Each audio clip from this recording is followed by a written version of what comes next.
বিরতির পর আবারও ফিরে এলাম সংবাদে। সিমনা বিধানসভার কৃষ্ণপুর চা বাগান সংলগ্ন এলাকায় এক অস্বাভাবিক মৃত্যুকে ঘিরে কিন্তু চাঞ্চল্য ছড়িয়েছে।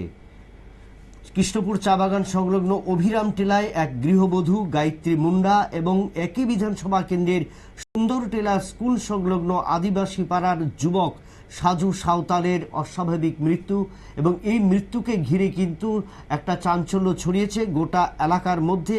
এবং কিভাবে ঘটলো এই ঘটনা সে বিষয় নিয়ে কিন্তু এলাকার মানুষ উদ্বিগ্ন রয়েছেন বা একটা চাঞ্চল্য ছড়িয়েছে। এবং সেই বিষয়টা আমরা জানবো সংশ্লিষ্টদের বক্তব্য থেকে, কিভাবে তারা কি দেখতে পেলেন বা কি হয়েছে সেই ঘটনা।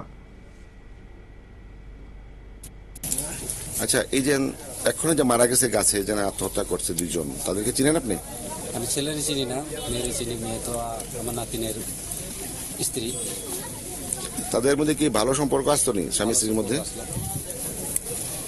তাহলে ওই ছেলেটাকে কোনো সময় দেখছেন আপনারা বাড়াতে আইতে? সময় দেখছি না। তো কি কারণে মারা গেছে আপনার নাতিন জামাই? মারা গেছে তা তো আমি আর জানি না। শুধু শুধু মারা গেছে এরকম ভাবে, নাকি কেউ মায়েরা রেখে দিয়েছে এখানে? কিন্তু আমি কেমনে কমু? আপনারা শুনলেন সংশ্লিষ্টর বক্তব্য।